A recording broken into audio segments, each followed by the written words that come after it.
Hello लोगोफोर बड' जब info YouTube चेनेलाव बरायबाय। Guwahati इउनिभार्सिटिया गोदान अफिसियेल नटिफिकेशन होदों SOP बेनो जाबाय गासैबो सेमिस्टार्सनि थाखाय दा सिरियास आपडेट फैदों नोंथांमोना फल' खालामथारनांगोन आरो बेनो जाबाय एसाइनमेन्टनि बागै जायफोर नोंथांमोना अनलाइन एग्जाम लिरबाय आरो लोगोसे लिरगोन नोंथांमोना भिडिअखौ नायलांबाय थादो। दा जों गोबाव खालामला अफिसियेल नटिफिकेशन डाउनलड खालामखानोसै। दा फैदो जों नायनोसै अफिसियेल नटिफिकेशन।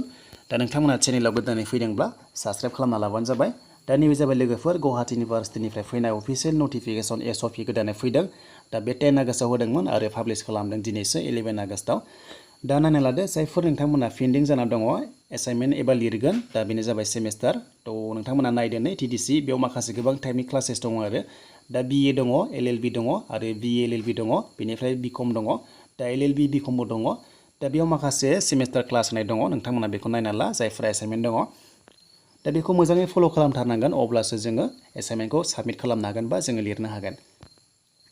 दा फार्स्टआव दङ एसाइनमेन्ट लिरनोब्ला नोंथांमोना बेखौ हेन्ड राइटिंजों लिरथारनांगोन आरो नोंथांमोना ब्लेक बल पेन इउज खालामनांगोन। अनलि ब्लेकल' जागोन दे बेयाव ब्लु जानाय नङा, अनलि ब्लेक जागोन। बेनिफ्राय नोंथांमोना आरोबाव मा खालामनांगौनो A4 साइज पेपाराव लिरनांगोन आरो नोंथांमोना कुइसन पेपारनि बागै नोंथांमोना वार्ड्सखौ नोंथांमोना एसाइनमेन्टआव मेनसन खालामथारनांगोन। दा बे क्लियार जाबाय। नोंथांमोना A4 साइज पेपाराव लिरथारनांगोन आरो बे जाबाय ब्लेक बल पेनजों लिरनांगोन आरो हेन्ड राइटिंजों नोंथांमोना बेखौ लिरथारनांगोन अब्लासो नोंथांमोना साबमिट एबा एक्सेप्ट खालामजागोन। दानिया नाम्बार 2 आव गासैबो नोंथांमोना पेपाराव पेज नाम्बारबो होथारनांगोन बेखौ बेयाव बुंदों। दानिया लोगोफोर बेयाव 3 आव बुंदों। दा 3 आव बुंदों लोगोफोर नोंथांमोना एसाइनमेन्टनि माखासे कुइसन पेपारखौ डाउनलड खालामनो हागोन। सेपारेट लिंक होनाय जायगा नोंथांमोनखौ आरो अफिसियेल नटिफिकेशन होगोन बिनि बागै आरो नोंथांमोना 16 आगस्टआव मोनगोन बेखौ। नोंथांमोना भिजिट खालामबाय थानो हागोन आरो आं नोंथांमोना आपडेट होखागोन। दा जों थांसै नेक्स्टआव। दा नेक्स्टआव बुंदों लोगोफोर गासैबो एसाइनमेन्टखौ 30 आगस्टनि सिगां कमप्लिट खालामनो होदों। बेखायनो नोंथांमोना कलेज लेभेलाव थाबैनो साबमिटखौ होनांगोन 30 आगस्टनि सिगां आरो बेखौ प्रिन्सिपालफोरा बेखौ साबमिट खालामनांगोन इउनिभार्सिटियाव। थ' बेखायनो नोंथांमोना 30 आगस्टनि सिगांनो बेखौ मोजाङै मोजां साबमिट होदो आरो गासैबो प्रेक्टिकेल एग्जाम एबा एसाइनमेन्टखौ 30 आगस्टनि सिगांनो फोजोबगोन होनना बुंखादों इउनिभार्सिटिया। बेखायनो नोंथांमोना सिरियास लादो। दा बेनोसै लोगोफोर आपडेटआ।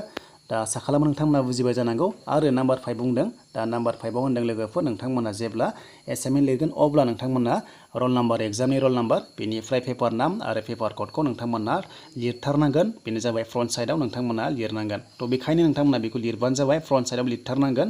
थ' नोंथांमोना पेपाराव लिरथारनांगोन। बेनिफ्राय नोंनि नाम आरो एड्रेसखौ बेयाव लिरनाङा। थ' नोंथांमोना बेखौ लिरथारनाङा। जास्ट नोंथांमोना एग्जामिनेसन रल नाम्बार बेनिफ्राय पेपार नाम आरो पेपार क'डखौ नोंथांमोना लिरथारनांगोन एसाइनमेन्टनि नोंथांमोना फ्रन्ट साइडआव। दानिया 6 आव बुंदों लोगोफोर। दा 6 आव नोंथांमोननो कुइसनखौ होनाय जागोन मोनबा कुइसन होगोन। बेनिफ्राय नोंथांमोना कम्पालसरि मोनब्रैखौ एटेम्प्ट खालामथारनांगोन अब्लासो जागोन। बेखायनो नोंथांमोना मोनबानि गेजेराव मोनब्रैखौ लिरथारनांगोन आरो मोनसेखौ गालांनांगोन। थ' जायखिजाया मोनब्रै लिरनांगोन, मोनबा होगोन होनना बुंदों। दा बेनोसै लोगोफोर नोंथांमोना दानिया बुजिबाय जानांगौ। बेनिफ्राय आरो 7 आव बुंदों। दा 7 आव बुंदों हेल्पलाइन नाम्बार होगोन। थ' बेखौ कलेजफ्रा होगोन। नोंथांमोना बेखौ कन्टेक्ट खालामनो हागोन। जुदि माबाफोर प्रब्लेम जायोबा नोंथांमोना बेखौ नोंथांमोना कन्टेक्ट खालामनो हागोन आरो नोंथांमोना हेल्प लानो हागोन। दानिया 8 आव बुंदों प्रेक्टिकेल एग्जामनि बागै उनाव प्रेक्टिकेल पेपार्सनि बागै माखासे अफिसियेल नटिफिकेशन होगोन होनना बुंदों इन्सट्राक्शन्स। थ' नोंथांमोना बेखौ उनावहाय मोनगोन, फैबाय थानाय समाव मोनगोन, गाबोन समफोर मोनगोन। थ' नोंथांमोना नायबाय थाबानो जाबाय आपडेटखौ आरो नोंथांमोना गुवाहाटी इउनिभार्सिटियाव वेबसाइटआव भिजिट खालामबाय थानो हागोन। गासिबो डिटेल्सखौ मोनखायो। स' लोगोफोर बेनोसैमोन। बेनो जाबाय एसाइनमेन्टनि बागै जायफोरा लिरनो गोनां दङ। थ' नोंथांमोना A4 साइज पेपाराव लिरनांगोन। बेनिफ्राय ब्लेक बल पेन इउज खालामनांगोन आरो नोंथांमोना मोजाङै मोजां वार्ड्सखौ लिरनांगोन होनना बुंदों आरो बेयाव पेज नाम्बार होनांगोन। बेनिफ्राय नोंथांमोना बेखौ 30 आगस्टनि सिगांनो साबमिट खालामनांगोन। स' लोगोफोर बेनोसैमोन आपडेटआ। जुदि नोंथांमोना नायनानै मोजां मोनदोंबा लाइक खालामदो आरो गोदानै फैदोंबा चेनेलाव साबस्क्राइब खालामना लादो।